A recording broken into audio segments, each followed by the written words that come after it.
Peppa loves jumping in muddy puddles. But this time, she saw something unusual. It all started when Daddy Pig completely neglected his lawn. The grass got so tall that his lawnmower just broke. He asked for help from Grandpa Pig, who was always a handyman and had a more powerful lawnmower. And soon he arrived. You know, the weather's been really rainy lately. I think there's a big puddle in this grass that you can't see. I might get stuck and need your help. George heard about a big puddle in the grass and immediately went there. His childish brain could not realize the danger.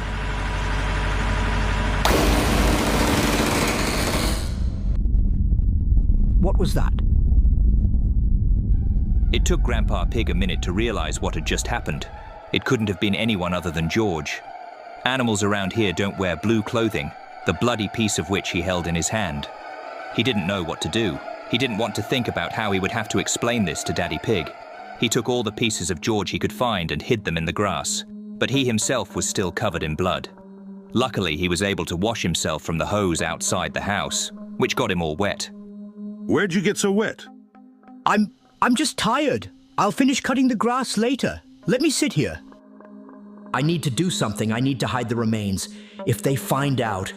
Okay, I can put the remains in something before I take them away. A garbage bag. That's it. They're not likely to notice they're missing a garbage bag. I'll take that bag, put his body in it, then dump it somewhere far away and... Grandpa Pig had forgotten that the entire lawn was splattered with blood, and it was immediately visible as soon as you stepped outside. He had no chance of cleaning it up. The hose didn't reach that far. He felt awful about what he had done, but if everyone found out, it would make his life even worse. He wasn't afraid of prison. He was afraid of how his own children would look at him. He would try to keep everyone away for as long as possible. To him, it was clear. This was the end. He heard thunder. If it started raining now, all traces of blood would be washed away. He would go and gather all of George's body parts into a trash bag. You're being odd.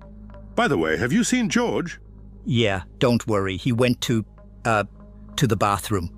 He did as he planned. After the rain, he put all of George's parts in a bag, and without saying anything to Daddy Pig, he drove home. He hid George's remains in a chest in his shed. Grandpa Pig spent a long time in the shower that day.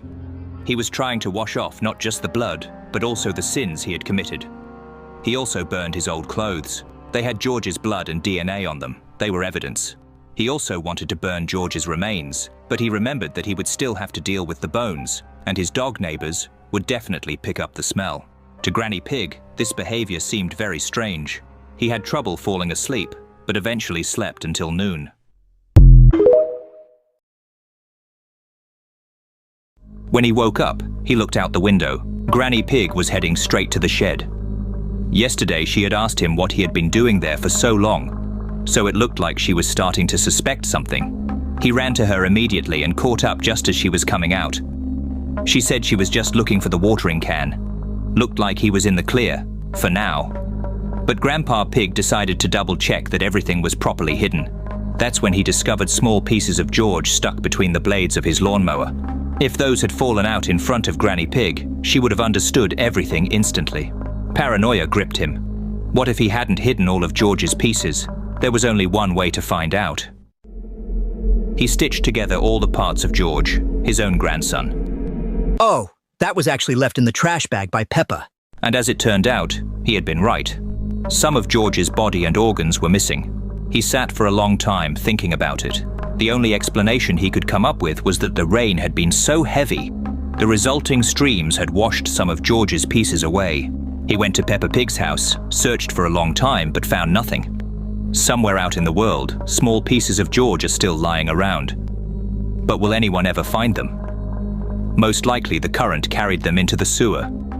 He needed to make sure the remaining parts were hidden. They had to be buried in the forest. Hello, Grandpa Pig speaking. Grandpa, I saw you walking near our house. It's not easy for any of us right now, and I'm glad you're trying to find any clues about George's disappearance. You know, the police said they want to talk to you. They said they'll come by tomorrow. Panic took over him. He had to get to the forest immediately. He packed a small supply of food and water. He wanted to take the remains as far as possible. He set off into the woods. The journey was long. He spent the entire day walking, going so far that his legs could no longer carry him. He didn't know this area, didn't know where he was. He was so exhausted that he couldn't even dig a hole. He laid out a place to sleep, thinking that in the morning he would have the strength to bury that black bag. But when he woke up, he found that the bag had been torn open. He hadn't thought about wild animals. Lizards and owls had picked up George's scent and carried him off piece by piece. His whole plan had failed. There was nothing he could do now. He walked in a random direction and soon ended up back at his own house. Turns out, he had walked in a circle while wandering through the forest, and he made it just in time for the meeting with the police. It was a long interview. They asked him about every detail, where he had been, what he had done. He explained his behavior by saying he had been deeply shaken by George's disappearance. But the investigators were troubled by the fact that he claimed the last time he saw George, he was heading to the bathroom. George still used a potty, and it was unclear why he would be going to the bathroom alone. When asked about his appearance, he said he had been searching for George in the forest. He felt calm because he was sure that no one would find George's remains. Therefore, there would be no evidence against him. Okay, I understand. I'll come here later. Stay in touch. First, the investigators went into the forest to follow his footprints. There, they found a bag and a shovel. Later, Peppa came running with new evidence, a piece of George's nose. Grandpa Pig had to confess what he had done. His family rejected him. They were angry not because he had killed George, but because of his lies.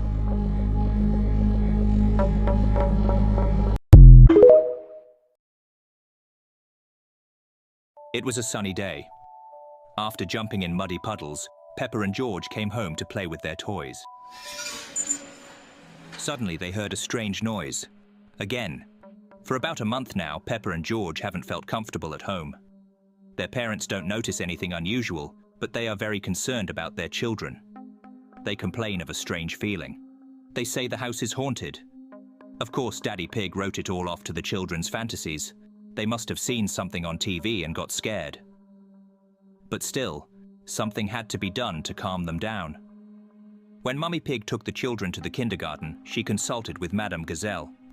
She said that in such cases it was better to create a cozy atmosphere at home. In time, they would just stop being afraid. And they made the house cozy. They hoped it would be over soon. But it only got worse. The children haven't admitted which one of them tore up the picture. They became more nervous. And Mummy Pig became very absent-minded. She started to lose things all the time. By lunchtime, Mummy Pig found that they had no food left.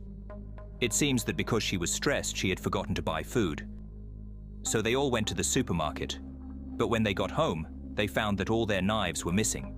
They couldn't find them. Daddy Pig used to notice some strange things, but didn't pay much attention to it. But now he thought about the mystical nature of what was happening. They went to bed. Daddy Pig lay thinking about this situation, until the sound came from somewhere in the hallway. His insides clenched and he looked at Mummy Pig, but he went out into the hallway anyway. It was a fallen picture, nothing out of the ordinary. He went back to his room and fell asleep. While Daddy Pig was at work, Mummy Pig went to see Madame Gazelle's sister. She said she could help. It was her last hope. In her room, she sat down in front of her and started fortune-telling with a magic ball. Everyone thought she was just a bit of a freak, but she spoke of herself as a psychic. She immediately realized that the house was haunted. To rid the house of the curse, she needed to put a candle burning in the house and recite a spell. She sold everything needed. Daddy Pig was not happy that Mummy Pig had spent a lot of money on a quack without his knowledge, but still sat at the table. Hiplin, Fungly, T, Diptalk, Keplid, C, Dungay, Stumpf.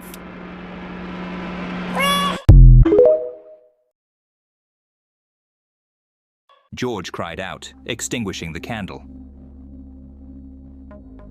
They were terrified, but soon the electricity returned.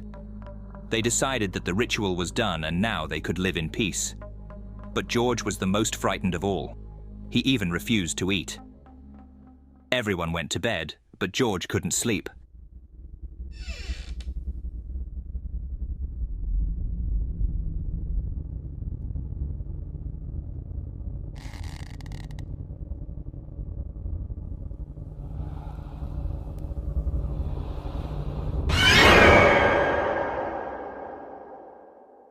The next morning, Mummy Pig called George for breakfast.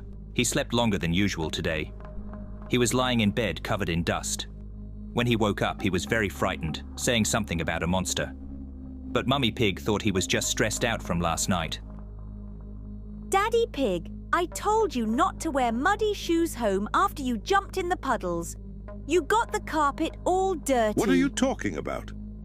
It's a long time since I jumped in muddy puddles. It must be Peppa. Daddy Pig took the kids to kindergarten and went to work. But when he came home with the children, he found that no one was home. But Mummy Pig had to be here. He called all the neighbors, but no one knew where she was. Mummy Pig never left without telling. He called the police. That night, Daddy Pig slept in the room with the children. He still didn't fully believe in the existence of ghosts, but his children were very afraid to sleep alone. He woke up early in the morning. He didn't sleep well on the floor, and all night he had some kind of eerie buzzing in his ears. He tried to call the police to see if any clues had turned up, but his cell phone was low on battery. He went to another phone, but that one didn't work either. None of the electronic devices were working. The power was out in the house. The electrical panel was in the basement, probably a problem with it. He opened the door and started downstairs. Until suddenly, he heard a groan. It was Mummy Pig trying to call for help. Daddy Pig was shocked. He peeled off the duct tape and she started talking. It was all Grampy Rabbit. He had settled in that dusty basement, stealing food. He was the one who'd been walking around the apartment at night. He's mad. He kidnapped her and...